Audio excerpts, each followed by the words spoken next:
자, 마지막으로 4번 고려의 교육과 과거제도입니다. 자, 우선 첫 번째 관리 선발하는 제도는 크게 두 가지로 나눠져 있어요. 우리가 광종 때부터 계속 얘기했던 과거제입니다. 이 과거제를 실시할 때 광종이 한 거예요. 근데 이걸 추진하게 한 실질적인 업무는 후주라는 중국의 사람, 쌍기라는 이름의 사람으로 이걸 하게 했습니다. 왜냐하면 이 과거제에 대한 반대가 너무 심했기 때문에 직접 중국에 있는 사람을 촉빙해 와가지고 이걸 시키게 한 거죠. 자, 근데 이 과거제도 시험인데 이 시험 안에 과목, 이렇게 분야가 좀 여러 가지로 나눠져 있습니다. 자, 첫 번째는 문과. 여기서 합격하면 문신 관리가 되는 거죠. 여기서 문과는 제술과와 명경과로 나뉩니다. 여러분, 제술 보이나요? 술? 네, 이거 논술이에요. 논술형 시험이에요. 그래서 글을 짓는 것, 이렇게 줄줄줄줄 글을 지어야 되는 거예요. 자, 명경과, 이 명자는 밝을 명, 경자는 유교 경전책. 그래서 유교 책들 있죠. 시경, 서경, 역경 이런 글들을 해석해서 이건 이런 의미입니다. 저건 저런 의미입니다. 이렇게 덧붙여서 쭉 써야 되는 겁니다. 둘 다 매우 어려운 과목이죠.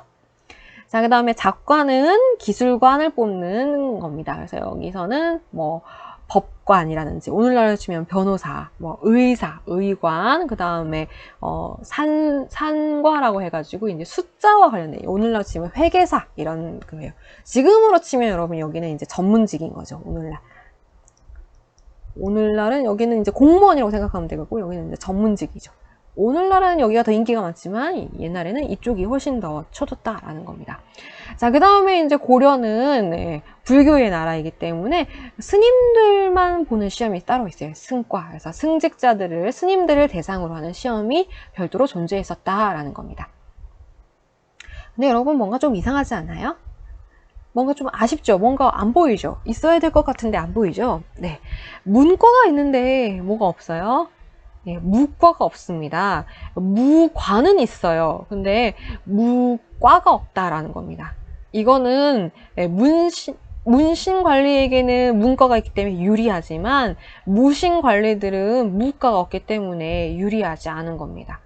과거제를 통해서 고위관직으로 진출하는 것도 가능하고 또 원래 관직에 나와 있던 사람들이 또 과거제를 봐서 합격하면 특별 승진도 할 수 있거든요. 그래서 문관에게는 그런 길이 열려 있다라면은 무관에게는 그런 길조차 없었다라는 거기 때문에 무과가 존재하지 않았다라는 것은 무신들을 차별 대우했다라는 하나의 증거가 되기도 하는 겁니다. 이렇게 과거를 시험을 통한다라는 것은 능력을 본다라는 거겠죠. 그래서 능력을 바탕으로 고위관직에 진출이 가능해졌다. 예, 그 전에 있었던 신라 시대에 비해서는 진일보한, 발전한 부분입니다. 자, 하지만 과거제가 있는 반면에 음서제라는 제도도 존재를 하고 있어요. 이 음서제는 어떤 거냐면 왕족이나 공신, 공을 세운 개국공신이란 말 들어봤죠?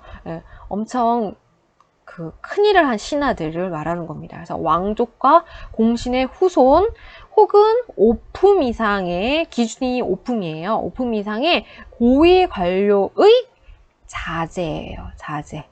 여기서 뭐 자녀, 아들이겠죠. 그리고 또 음서제의 대상이 되게 넓어서 손자도 되고요. 조카도 되고요. 사위도 됐습니다. 이렇게 넓은 사람들을, 이 사람들에 관련된 많은 사람들이 혜택을 받아요. 어떤 혜택을 받느냐? 과거 시험 없이 바로 관직을 부여받는다라는 거죠. 그래서 고려 사회가 조선시대와는 다른 거예요. 이 부분은. 조선시대에도 음서제가 있지만 조선시대에는 이 혜택을 받는 사람들이 되게 적었었고 음소로 관직에 진출하면은 사람들이 막 옆에서 손가락질 하는 거예요. 쟤는 능력 없어. 그래서 너무 사람들이 창피하고 그러니까 억지로라도 막 과거제를 봤었거든요. 근데 고려에서는 그런 차별이 조선에 비해서는 훨씬 적었다는 거죠. 이 음서제가 존재했다라는 것으로 고려 관료 체제는 여기를 잘 기억하세요, 여러분. 귀족적인 특성이 많이 있었다라는 걸 알 수 있습니다. 조선과의 차이점이에요. 그래서 고려 사회를 귀족 사회라고 많이들 얘기하는 거죠. 자, 그 다음에 이제 교육제도입니다. 예, 교육하는 기관들은 대부분 유학교육에 치중해 있습니다. 그래서 수도인 개경에 설치된 최고 학부의 학교를 무엇이라 하냐면 국자감이라고 부릅니다. 지방에도 학교가 있죠. 그래서 우리 향리 했던 거 기억나죠? 네, 향교라고 부릅니다. 지방에 있는 학교다라고 생각하면 돼요. 그래서 여기는 오늘날로 하면은 무슨 대학일까요? 네, 서울대학에 해당하고 향교는 지방에 있는 거점 국립대 여러분 들어봤죠? 뭐 부산대라든지 이런 데를 생각하면 되는 겁니다. 자, 국자감이 나왔으니까 우리 한번 지금까지 배운 최고 학교 이름 한번 해볼까요? 우리 고구려 시대, 고구려 소수리만 기억나요? 뭐가 있었어요? 예, 태학이 있었습니다. 자, 그 다음에 통일신라 가면은 국학이 있었죠.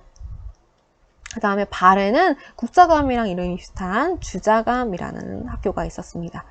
당나라 때 국자감이 있었고 이 영향을 받아서 이것도 이렇게 이름이 단 거예요. 그리고 고려의 국자감. 그 다음에 조선시대 되면은 이제 성균관 이렇게 됩니다. 실질적으로 성균관이라는 명칭은 고려 말쯤에 공민왕 그 즈음에 쓰이기도 했습니다. 이런 식으로 학교의 이름이 변천이 됩니다. 기능은 거의 다 똑같아요. 국가 최고 학부고 여기를 통해서 유능한 신하들, 왕에게 충성을 다 바칠 수 있는 신하들을 길러내는 학교이기 때문에 무슨 과목을 가르친다? 네, 유학을 가르친다. 이거를 기억하면 되는 겁니다. 네, 여기까지 하겠습니다.